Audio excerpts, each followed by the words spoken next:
Was a routine traffic stop that turned into the most deadly police shooting in Oakland's history. 3 officers were killed and a 4th has been declared brain dead. The Last Stand of Lavell Mixon. Shadows in East Oakland. Oakland, California, early 2009. The city was no stranger to tension. Decades of economic disparity, police-community conflict, and urban neglect had turned parts of Oakland into pressure cookers. Poverty choked the avenues and boulevards of East Oakland. It wasn't just visible, it was lived. And on MacArthur Boulevard, between rundown duplexes and liquor stores with iron bars, the name Lavell Mixon was known, but not always spoken. Lavell Mixon, 26 years old, was a product of these streets. Raised amid fractured systems and broken homes, his life had been riddled with complications since his early teenage years. He had been in and out of juvenile detention, jail, and prison. His name attached to parole reports and police scanners more than to any diploma or job application. But that spring, his trajectory would culminate in one of the deadliest days in Oakland Police Department history. Before the bloodshed, there was the boy. Lovelle grew up in a family that struggled to stay together. There was love, no doubt, but it was buried under poverty, crime, and chaos. With his mother working multiple jobs and his father largely absent, Lovelle had few role models. His older cousins were often in trouble, and his younger siblings looked up to him, even as he drifted toward the streets. The education system didn't capture him. Teachers described him as intelligent but distracted, angry, and frequently absent. By age 13, Mixon was already known to the juvenile justice system. Burglary, possession of a firearm, resisting arrest by 16. He'd already racked up a stack of charges that would set the tone for his adulthood. When he turned 18, Lovelle was arrested and eventually convicted for a string of armed robberies. The crimes, brazen and reckless, reflected a young man with little regard for the future. He was sentenced to prison. While incarcerated, he did little to rehabilitate. Mixon, by all reports, felt the system had written him off long before he held a gun. So he embraced the role society had carved out for him.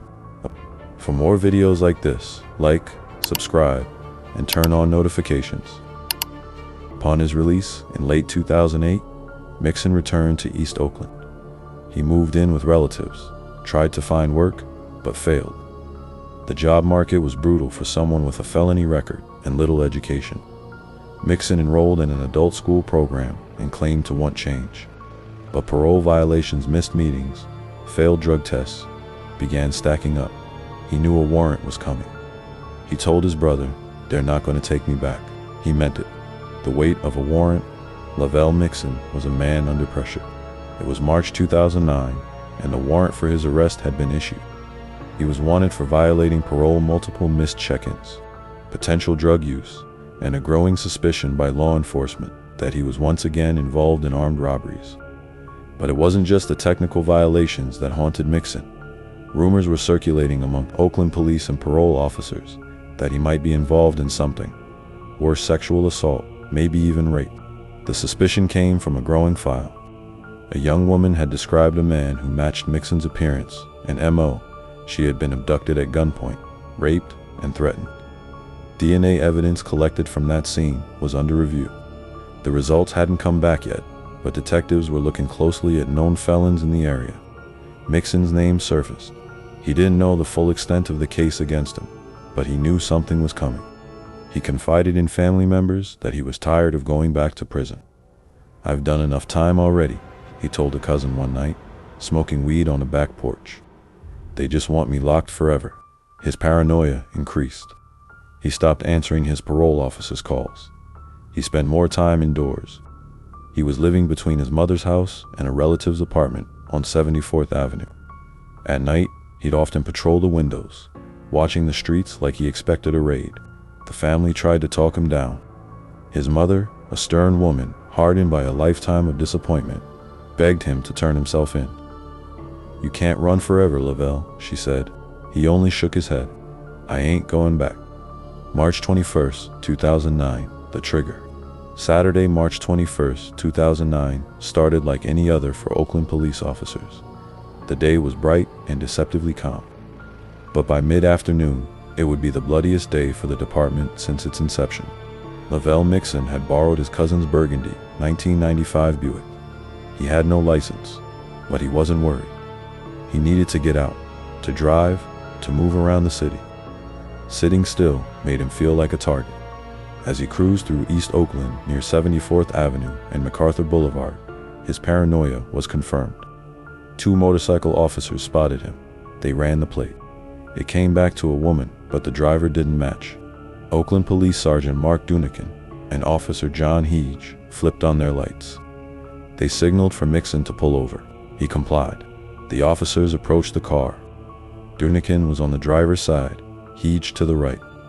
It was supposed to be a routine stop, verify the license, maybe write a ticket, run a check on the driver. What happened next was shockingly fast and brutally efficient. Without warning, Lavell Mixon pulled a semi-automatic pistol from his waistband and opened fire. SGT Mark Dunican was struck first shot in the neck and chest. He fell to the pavement, critically wounded. Officer Heege was hit next, suffering a bullet to the head. Both men collapsed. As panicked calls erupted over police radios, Mixon fled the scene on foot. Witnesses later said they saw him running towards 74th Avenue, ducking behind houses, vanishing into alleys. He knew exactly where he was going. Just minutes after executing 2 officers, Lavell Mixon slipped into his sister's apartment complex. He climbed the back staircase, entered the unit, and loaded an AK-47 style rifle. The hunt was on. Across the city, alarms were going off inside the Oakland Police Department. 2 officers down, possibly dead. A manhunt began immediately. SWAT was mobilized.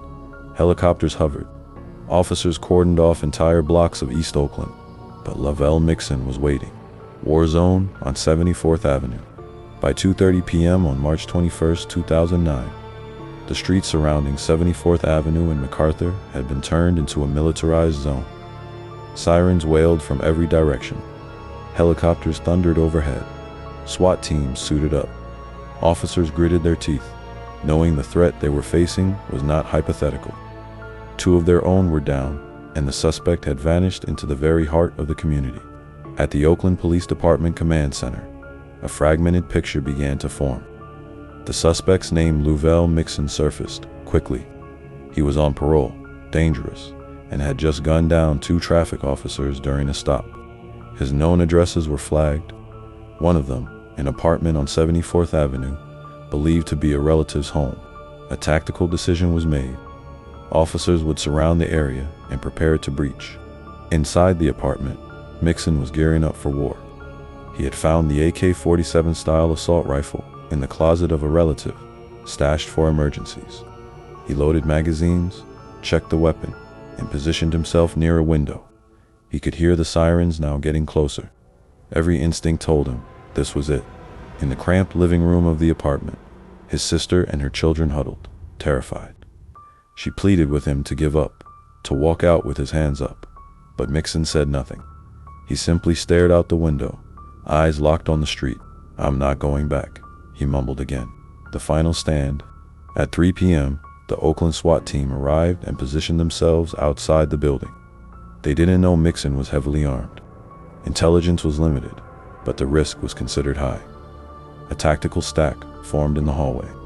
Officers moved methodically, checking units, clearing corners. Apartment 3 beat the door where Mixon was hiding was next. Inside, Mixon crouched low, weapon raised. The officers didn't have a chance. As they breached the doorway, Mixon unleashed a hail of bullets from the AK-47. The first officer through the door, Sergeant Irvin Romans, was struck immediately and went down. Officer Daniel Sakai followed, returning fire, but he too was shot. In the chaos, another officer managed to pull one of the wounded out, dragging him down the hall as bullets tore through drywall and furniture. A standoff ensued. Mixon moved quickly inside the apartment, switching rooms, firing short bursts. The SWAT team returned fire, lobbing flashbangs and trying to suppress him. The gunfire was deafening an extended firefight inside a 1,000 square foot apartment. Finally, after nearly 10 minutes of gunfire and chaos, the apartment fell silent. A final breach was ordered. When the smoke cleared, officers found Lavell Mixon on the floor of a back bedroom dead. He had been shot multiple times. Near his body lay the rifle and spent shells. The room was riddled with bullet holes. 2 SWAT officers, Romans and Sakai, had also died. 4 officers total, 1 suspect. The worst single-day loss of life in the history of the Oakland Police Department. The city reacts. News of the massacre spread with brutal speed. By nightfall, media trucks surrounded the area. Live feeds showed the apartment complex cordoned off with yellow tape, police officers embracing each other, some crying. The mayor, Ron Dellums, held a somber press conference, calling it a senseless tragedy. Governor Arnold Schwarzenegger issued condolences. Flags were lowered. The entire city was in mourning. Inside the Oakland Police Department, the pain was personal and raw. 4 men gone in one afternoon, 2 in a traffic stop, 2 in a shootout. All had families, children, friends. SGT, Mark Donican, 40 years old, left behind a wife and 3 children. Officer John Hyge, 41, was an organ donor. His heart and kidneys would go on to save lives. SGT, Irvin Romans, 43, was a former Marine and father of 3. SGT, Daniel Sakai, 35, was a former park ranger and Eagle Scout, newly married. The community's response was divided. While many residents of Oakland grieved with the police, others viewed the incident through a lens of systemic conflict. Protests emerged. Some activists pointed to the deep-rooted mistrust between police and black communities in East Oakland. Others condemned Mixon outright as a murderer, but some, especially online, began painting him as a symbol of rebellion, a man who refused to be taken alive by a system that had chewed him up. A complex, painful conversation was emerging, and it was only the beginning. The aftermath and autopsy. In the days following March 21, 2009, the city of Oakland remained locked in a state of disbelief. 4 officers were dead. Their funerals were planned with full honors. Thousands of uniformed personnel from across the state and country were expected to attend. Streets were renamed in memoriam. Flags flew at half-staff. Vigils lit up the night sky in East and West Oakland. For many, this was a moment of unity grief shared across the uniformed and civilian worlds. But while public mourning played out on live television, behind closed doors, the investigation into Lavell Mixon's death and actions deepened. The Alameda County coroner conducted an autopsy on Mixon's body.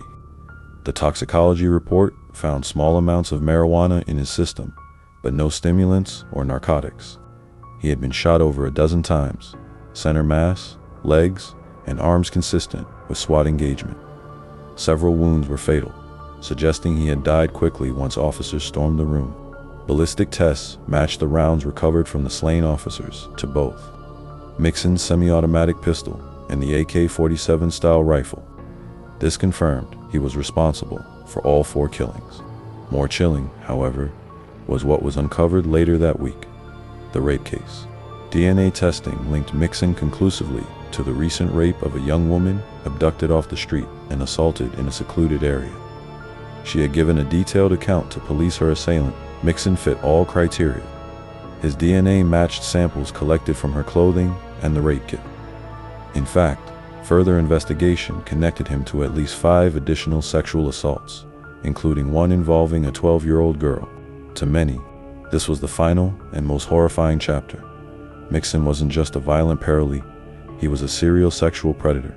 The narrative changed overnight. Sympathy from some corners of the community evaporated. Those who had tried to portray him as a victim of systemic oppression now struggled to reconcile these new truths.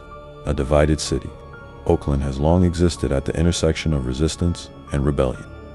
In the late 1960s, it was the birthplace of the Black Panther Party, a response to decades of police brutality and systemic neglect. That legacy still lingers in the soil of East Oakland, and it colored the reaction to the Lavell Mixon shootings. In the week after the killings, 2 separate Oaklands began to emerge. On one side, the police, their supporters, and grieving families of the fallen officers. On the other, segments of the community who felt that while Mixon's actions were abhorrent, they were not shocked by the circumstances that led to them. In Fruitvale and Eastmont, small murals and graffiti appeared. Rip Lavelle, resist the system. No justice, no peace. At one intersection, someone spray-painted OPD equals KKK beneath an overpass. Community organizers quickly called for dialogue, not division. Churches and nonprofits held forums to bridge the gap. Some activists emphasized that Mixon's crimes should not define the struggle against racial injustice and economic inequality. Others were more combative, using the incident to highlight what they saw as a pattern of aggressive, often unjust policing in black communities.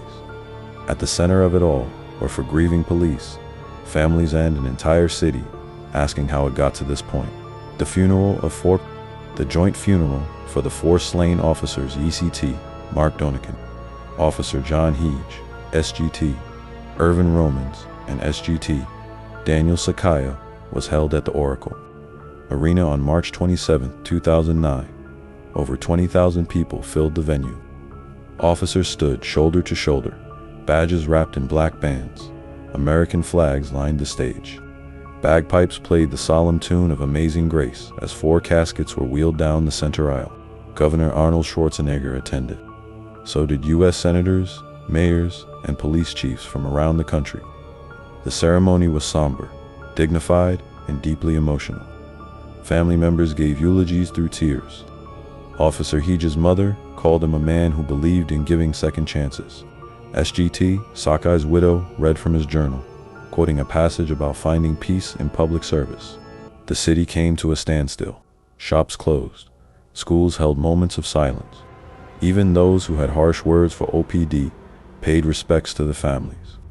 The scale of loss was simply too large to ignore, and through it all, Lavell Mixon's name hung in the air not as a martyr, but as a cautionary tale, a symbol of what happens when systemic failures, personal trauma, and unchecked violence collide. Who was Lavell Mixon? In the aftermath of the killings, a question lingered in both headlines and households. Who was Lavell Mixon, really? To law enforcement, he was a violent ex-convict, a predator, a murderer. To the media, he was a symbol of urban collapse, Oakland's worst fears realized in one man's descent into violence. But to those who knew him personally, friends, family, even former classmates, the picture was more complicated. Mixon had grown up in one of the most economically challenged parts of the city. East Oakland was and remains a place where poverty is endemic, education often under-resourced, and opportunities scarce. From an early age, Mixon had been entangled in the juvenile system. He dropped out of high school. By 18, he was behind bars for armed robbery. His time in prison, by all accounts, did nothing to rehabilitate him. He came out worse than he went in, said one family member anonymously. The system doesn't help guys like Lovelle, it breaks them, then blames them. But others within the same family admitted that Lovelle had changed in disturbing ways. He became more paranoid, more aggressive, at times unrecognizable. Former neighbors described him as polite but distant. A woman who lived across the hall from his sister's apartment recalled that Mixon would often help carry groceries, but she also remembered hearing loud arguments and what sounded like violent outbursts behind closed doors. Police later discovered that Mixon had begun acquiring weapons illegally in the months leading up to the shooting. Whether he was preparing for a showdown or simply living in fear, no one knew. But it was clear that Mixon wasn't just running from parole. He was spiraling towards something much darker. The rape allegations were the final, damning revelations. Evidence showed a clear pattern targeting vulnerable women and girls, always at gunpoint, always brutal. These were not crimes of desperation. They were crimes of control and sadism. The public debate over systemic injustice versus personal accountability lost steam in the face of such evidence. Whatever sympathy some may have felt for Mixon's upbringing was washed away by the details of his crimes. The boy from East Oakland had become something unrecognizable, a monster in the eyes of many. Fallout in the ranks. For the Oakland Police Department, the shootings triggered a crisis unlike anything they had faced before. 4 officers dead, 1 criminal responsible. But beneath the tragedy was a deeper problem. How had this happened? Internal Affairs launched multiple investigations. The officers involved in the original traffic stop had followed protocol, but questions remained. Why wasn't Mixon's danger level flagged higher? Why hadn't more information about his parole violations been circulated? And perhaps most damning, had the department underestimated the threat of violent parolees in the city. The OPD brass faced criticism from within. Some officers felt they had been sent into a kill box with insufficient intel. The decision to breach the apartment where Mixon was hiding, without clearer surveillance or negotiation, came under heavy review. But there was another, more systemic issue: understaffing. At the time of the shootings, OPD was already operating below recommended levels. Budget cuts, hiring freezes, and a strained relationship with the city council meant that fewer officers were on the streets. Training for SWAT had also been scaled back in some areas due to cost-saving measures. In response, the department reorganized. New training protocols were introduced. Tactical response teams were restructured. And most significantly, the city began lobbying for increased funding to prevent another massacre like the one on March 21st. But for many officers, the wounds weren't procedural, they were personal. Trauma ran deep. Some took medical leave. Others retired early. A few admitted in private interviews that they could no longer patrol East Oakland without anxiety. The sense of invincibility that often accompanies the badge had been shattered. "Everyone walked different after that," said one officer. "We all realized how fast it can go wrong. Community tensions boil over." While the police department reeled, parts of the community seethed. In the weeks following the shootout, several demonstrations broke out across the city. Some were peaceful vigils for the slain officers. Others were not. At one protest on International Boulevard, tensions exploded when demonstrators clashed with police in riot gear. Signs read "Cops Killed Too" and "Justice for Oscar Granta." Reference to the 22-year-old unarmed black man shot in the back by a BART police officer earlier that same year, just months before the Mixon killings. The two incidents, though different in nearly every waybeat, came linked in the public consciousness.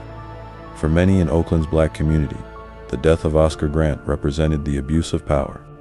The death of 4 officers by Lavell Mixon represented the explosion of that tension. To city officials, this was a nightmare. They were losing control of the narrative. On one hand, 4 heroic officers had been murdered. On the other, decades of racial tension, economic neglect, and police community hostility were boiling over. Town hall meetings turned emotional and chaotic. Victims of police brutality told their stories. Mothers of slain children spoke about harassment, and others, including educators and youth leaders, tried to steer the conversation toward healing. But healing requires trust. And in 2009 Oakland, there wasn't much of it left. Pain on both sides. As spring turned to summer in 2009, the city of Oakland stood paralyzed, caught between mourning and unrest, between grief and fury. Families of the slain officers were still reeling from the sudden, violent loss. Meanwhile, some in East Oakland neighborhoods tried to defend or at least explain Lavell Mixon's actions, blaming a system that seemed designed to fail people like him. This wasn't just a city in mourning. It was a city in conflict. The pain on both sides was real. At police precincts and memorials, pictures of SGT, Mark Donican, Officer John Heege, SGT Irvin Romans, and SGT Daniel Sakai lined the walls. Their faces were immortalized in news clips, honored at community events, and enshrined in plaques and dedications. OPD created scholarships in their names. Badge numbers were retired. Their stories were told in classrooms and academies to remind cadets of sacrifice and service. But in East Oakland, other stories surfaced, ones of profiling, stop and frisk, and years of over-policing. Some longtime residents recalled being pulled over dozens of times, treated like suspects, even when doing nothing wrong. For them, Lavell Mixon wasn't a hero, but neither was he an anomaly. He was a product of a violent cycle. "People act like he just snapped," said a local youth organizer at a community forum. But he didn't. He was made. Made by prison, by poverty, by trauma. This city makes people like Lovelle, then acts shocked when they explode. That sentiment drew heavy criticism, especially from law enforcement and the families of the officers. But it wasn't about excusing Mixon's actions. It was about demanding a deeper look at what created him. Was Lavell Mixon purely evil, or was he a broken man created by broken systems? The answer wasn't simple, but the pain on all sides was undeniable. Media storm and mixed narratives. The national media seized on the story with a hunger that bordered on sensationalism. CNN aired back-to-back segments titled Cop Killer, Rampage, and Oakland in Crisis. Fox News framed Mixon as the face of urban violence, a cautionary tale about softened crime policies. MSNBC leaned into the racial and economic undercurrents, highlighting systemic failures in East Oakland. Local media outlets were more nuanced, but also more raw. The Oakland Tribune ran an editorial calling the March 21st killings the darkest hour in modern OPD history. Meanwhile, independent news blogs and radio stations gave voice to underrepresented opinions, interviewing parolees, former inmates, and community leaders who saw Mixon not as a martyr, but as a mirror. A viral YouTube video featured a spoken-word poet reciting, "He pulled the trigger, but the city loaded the gun. The streets were his school. In prison was lesson 1. Ain't no excuse, but don't pretend to be surprised. We all watched Lavell fall and never asked why." That poem ignited a firestorm. Some praised it as truth. Others condemned it as glorification. Debates flared online and in barbershops, in classrooms, in living rooms. Was Lavell Mixon a symptom or a disease? Was the real story about 4 dead cops or a lifetime of failed policies? Could both things be true? The media made no attempt to unify these narratives. If anything, it deepened the divide, offering each side the echo chamber they wanted. What got lost in all the noise was the human cost. For families burying their loved ones, a community walking on edge, and a city struggling to understand how it all went so wrong. Reforms, resistance, and reflection. In the months that followed, Oakland tried to Mayor Ron Dellums ordered a review of OPD's tactics and community engagement. The city expanded funding for violence prevention programs and job training centers in East Oakland. Parolee supervision was overhauled. A new task force was created to track higher-risk ex-offenders like Mixon more closely. The police department also instituted new trauma counseling services for officers and their families. A growing body of research pointed to long-term psychological damage among officers involved in fatal incidents. Many who responded to the 74th Avenue shootout never fully recovered. Some retired early. A few drank more. Others stopped patrolling that neighborhood altogether. But not everyone welcomed the reforms. Some officers felt scapegoated. They argued that no amount of policy could have stopped a man as dangerous as Mixon. It wasn't the system that failed. One SWAT officer said off the record, "It was evil. That's it. Evil walked into that apartment with an AK and didn't care who died." Meanwhile, in community centers and schools, local leaders pushed for deeper changes. Less funding for militarized policing. More investment in housing, education, and mental health. A movement was beginning, but so was resistance. Some wounds were too fresh. Some lines too clearly drawn. Yet, amid all the tension, something else happened. Reflection. Oakland began really talking about cycles of violence, about the parole system, about trauma, about how someone like Lavell Mixon could be both perpetrator and product, about how 4 officers could be heroes and also part of an institution that many feared. There were no easy answers, but the questions refused to go away. The women left behind, while much of the public discourse centered on the slain officers and the gunmen. Less attention was paid to the women whose lives were irrevocably shattered by Lavell Mixon's violence. In the weeks after the shootout, as DNA evidence confirmed his role in multiple rapes, their stories began to emerge quietly, painfully. One survivor was just 12 years old. Another, a college student walking home from a BART station. All had been abducted, assaulted, and left traumatized. Some had reported the crimes. Others had remained silent until the news broke. When Mixon's face appeared on TV, one survivor collapsed to her knees. "That's him," she whispered. "That's the man." Therapists and victim advocates scrambled to support these women as the news unfolded. For them, the narrative surrounding Mixon, the debates about race, poverty, and policing felt like erasure. In the face of systemic injustice conversations, their pain was almost sidelined. "They were talking about him like he was a symbol," said one victim. "But to me, he was a nightmare. I lived through him." The discovery of multiple assaults, including forensic links and corroborating testimonies, solidified Mixon's identity, not only as a cop killer, but as a sexual predator. His crimes were not a singular explosion of violence, but part of a long chain of deeply disturbing behavior. The women left behind didn't get memorials or processions. They didn't get flags or politicians offering condolences. But they existed, and their trauma was part of the story no matter how uncomfortable it made the public. One victim chose to speak anonymously to a local reporter. "I'm not saying what happened to those officers wasn't tragic. It was. But I want people to remember what he did before that day.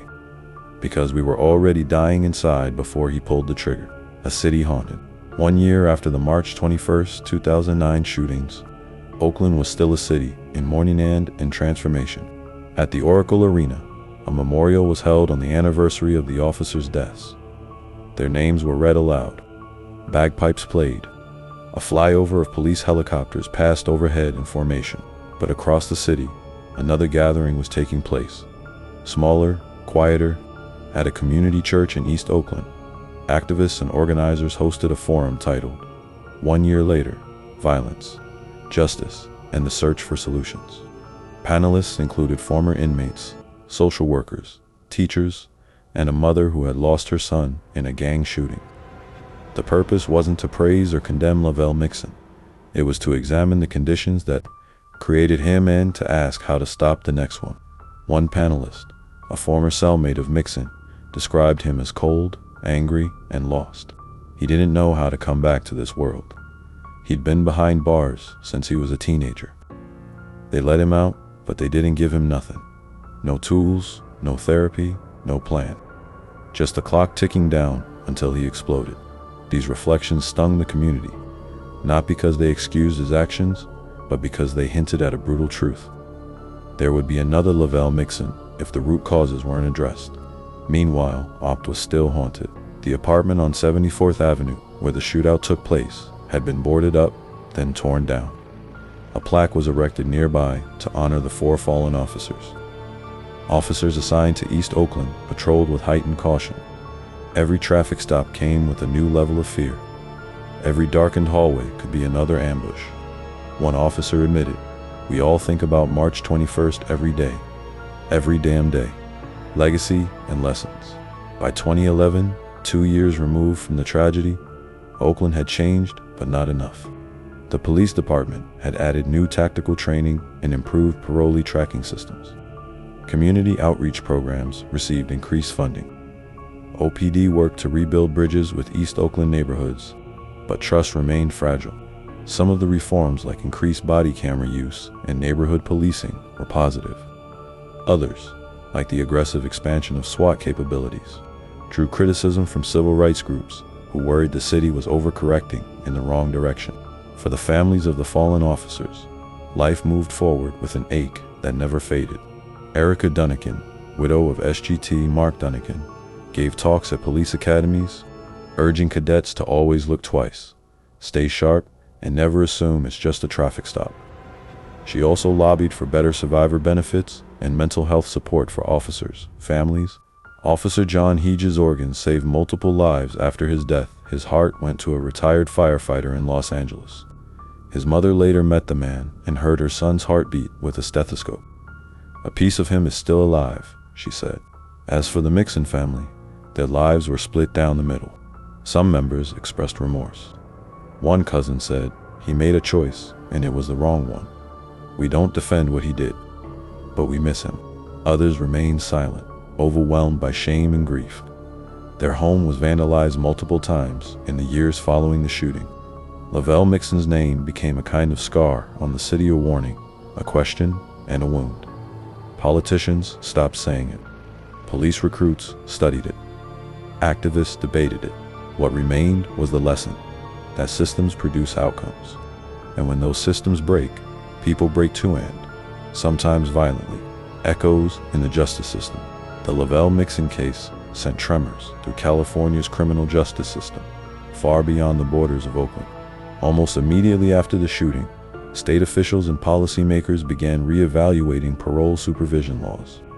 Governor Arnold Schwarzenegger ordered a review of the California Department of Corrections and Rehabilitation, CDCR, with a focus on how parolees were monitored. The review was damning. It revealed that Mixon had repeatedly violated parole, yet was not detained or reincarcerated. Parole officers had filed reports, but the bureaucratic response had been sluggish. The very system meant to track and manage violent offenders had failed not just once, but repeatedly. In response, the state launched reforms aimed at increasing funding for parole supervision, particularly for higher-risk offenders, improving communication between local police departments and parole agents, creating real-time offender monitoring tools, such as electronic alerts and databases accessible to field officers.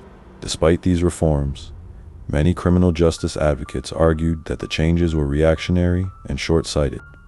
Rather than focusing only on enforcement, they called for deeper investment in rehabilitation, mental health care, and reentry support for parolees. "It's not just about watching them closer," said one reform advocate. "It's about asking, why are so many of them coming out angry, broke, and hopeless?" The Mixon case became a blueprint taught in parole training academies across California, dissected in law school classes, and studied by criminologists. It demonstrated the fatal cost of systemic neglect, of overburdened officers and under-resourced programs. In that way, Lavell Mixon became more than a criminal. He became a case study in collapse. The streets remember. By 2015, the neighborhood around 74th Avenue and MacArthur Boulevard looked the same on the surface modest homes. Corner stores with steel bars, children playing behind chain-link fences. But something invisible lingered in the air. Memory, the spot where the shootout occurred, had become a kind of unofficial landmark. Young men told stories of the day the block turned into Iraq. Others said they still remembered the sound of helicopters and gunfire, the image of officers rushing in and out of buildings. The Mixon shootout had become urban legend, part myth, part truth, fully traumatic. A mural had once been painted 2 blocks down, a stylized portrait of Mixon with the words, "Don't let the system bury you." The mural was defaced within days, then painted over. To some, it was offensive. To others, a cry of protest. Despite the pain, the name Lavell Mixon still came up in conversations at barbershops, bus stops, and backyard gatherings. "He lost it," one man said. But he didn't start as a monster. The deeper truth many East Oakland residents whispered but rarely said on camera was this: they feared the police, and they feared people like Mixon. In their world, both were threats, and both had caused loss. The community sat between 2 fires burned from both sides. Local hip-hop artists referenced Mixon in their lyrics, not in celebration, but in caution. He was a symbol of rage turned inward and outward, of a man whose life had value but chose destruction. His story was told in rhymes and warnings. In one song by an Oakland rapper, the lyrics echoed, "Grew up with no fathers, just mugshots and missions. Now his name ring bells, but we call it a prison." For the youth growing up in that same neighborhood, Mixon's name was no longer just a news headline. It was a legacy to avoid or become, the forgotten victims. In the years following the tragedy, as Oakland moved forward, many victims of Lavell Mixon's prior crimes faded into obscurity. The rape victims, most of whom had remained anonymous, struggled with the weight of a collective silence. Their stories had been drowned in the magnitude of the police deaths and the political tension that followed. But in truth, they were the first victims abused, threatened, and discarded before the bullets flew. In 2014, a journalist from the East Bay Express tracked down one of the surviving victims. She was now in her mid-20s, attending college out of state. She agreed to speak on the condition of anonymity. "I was walking home," she recalled. "It was still light out. He pulled up in a car and told me to get in. I said no. Then he got out, pointed the gun. After that, it's like I disappeared." She reported the assault within days, submitted to a rape kit, and gave a description. But the backlog of forensic testing meant her kit sat unprocessed for months. By the time her case came up, Mixon was already dead-end, for officers along with him. "No one ever called me after it all came out," she said. "Not the police, not a lawyer, no one." She had followed the coverage, watched people argue about Mixon's childhood, his crimes, his shootout. Not once did she see a story that included the girls and women he hurt before that day. "That's why I'm speaking now," she said. I want people to know he didn't snap. He practiced hurting people. He used fear like a weapon. And there were people like me long before that shooting. In response to the article, the city quietly increased funding for sexual assault victim support services. A rape kit backlog reduction bill passed in the state legislature the following year. But for the victims, no amount of policy could erase the memory. They were the forgotten chapter of a story that everyone thought they already knew. The ripple effect. By 2019, a decade after the Oakland tragedy, the ripples from Lavell Mixon's rampage could still be felt in law enforcement circles, legal reforms, and East Oakland itself. The shootout had become a required case study at police academies throughout California. Recruits learned the timeline, the decisions, the protocols, but they also studied the human factors, how trauma, social decay, and untreated rage can incubate beneath the surface. Meanwhile, the OPD still bore scars. Officers who had survived the March 21st operation often struggled with PTSD. One had left the force entirely, saying in an interview, "I couldn't walk into another building without seeing blood in the corners." Annual remembrance ceremonies were held for the fallen. Their families remained tightly knit with the department. Streets were renamed, scholarships were awarded, but the emptiness never truly left. Outside the force, the case became a turning point in how the public saw urban policing, not just in Oakland, but across the country. The shootings happened just months after the Oscar Grant killing. Between those events, a national spotlight focused on California's justice system, bringing both activism and reform. Some of the reforms were substantive, others symbolic, but nothing reversed the fact that Mixon had become, in a way, the line in the sand. Before him, warnings. After him, wariness. His actions had forced people to see the fragility of the line between law enforcement and the communities they serve. How easily that line can snap. How devastating the consequences can be. Reflections from the Edge. 10 years after the events of March 21st, a documentary titled Edge of the System premiered at the Oakland International Film Festival. It was a raw, unflinching look at the life and death of Lavell Mixon, from his upbringing in East Oakland to his final, fatal encounter with police. The film included interviews with police officers, educators, parole agents, community organizers, and even a few of Mixon's relatives who had never spoken publicly before. It also featured blurred-out testimonies from 2 of his rape victims' women, who agreed to share their stories for the sake of truth. If not healing, the goal of the film wasn't to glorify or vilify, it was to understand. In one haunting segment, a childhood friend of Mixon stood on the corner where the shootout began and said, "I remember when we was kids right here, chasing ice cream trucks. We wasn't thinking about prison. We wasn't thinking about war. But something happened to him. Something happened to all of us." The film prompted a wide-ranging conversation in Oakland. Screenings at local colleges and community centers sparked honest, painful dialogue. Students cried. Veterans of the police force sat in silence. Survivors of violence shared stories that had never seen the light of day. The takeaway was not clarity, but complexity. Lavell Mixon's story didn't fit into the neat categories most people wanted. He was not just a killer, not just a victim, not just a symbol. He was all of those things compacted, conflicted, and combustible. In the end, the film asked a simple but impossible question. What would have had to change to save Heyman, the 4 officers he killed? Families, forever changed. For the families of the fallen officers, time did not heal it, only rearranged the pain. SGT Mark Dunakin's children grew up without their father. One of his sons entered law enforcement, following in his footsteps. Officer John Hege's legacy lived on in the lives of those who received his organs. His mother became an advocate for organ donation across California. SGT, Irvin Roman's widow, remarried, but kept his portrait on the mantle and his badge in a glass frame. She once said in an interview, "There's not a day I don't hear his voice." SGT, Daniel Sakai's widow, continued her work in public service. She established a foundation for police community dialogue, aimed at preventing the kind of disconnect that made her husband a target. Meanwhile, the Mixon family splintered under the weight of shame and loss. His mother moved out of Oakland. His sister refused to speak to reporters ever again. Cousins who once praised him in private went silent. For them, Lovell's name became a door they didn't open anymore. Yet for all their pain, they too lost someone. And that grief, though far less acknowledged, was real. One cousin, speaking anonymously, said, "We know what he did. We know, but he wasn't born with a gun in his hand. He was a baby once. He smiled, he laughed, and we watched him disappear. Not all at once, but little by little. Nobody stopped it."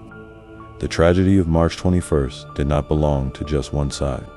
It belonged to everyone. It touched officers, victims, families, and the city itself. March 21st, remembered. Every year, on March 21st, the city of Oakland holds a small but solemn memorial. For candles are lit at the police headquarters. For names are spoken. The air is heavy. Bagpipes play. Officers stand at attention. Some cry. Others simply look down. Across town, in East Oakland, the anniversary passes with less fanfare, but it's felt. Older residents look toward the apartment complex that no longer stands. New residents hear whispers of what happened. Kids ask questions. Elders pause before answering. On that day, the city breathes differently. It remembers 4 officers whose lives were taken far too soon. It remembers the communities that erupted in confusion and rage. And it remembers a man, Lavell Mixon, whose story was written in violence, but born of neglect. In many ways, nothing was ever the same. The incident changed how the Oakland Police Department operates. It changed parole laws. It changed how people talk about systemic injustice and personal responsibility. But perhaps the most lasting legacy is this. March 21st, 2009, exposed every crack in the system. And when it broke all at once, loudly, fatally, and in full view of the world.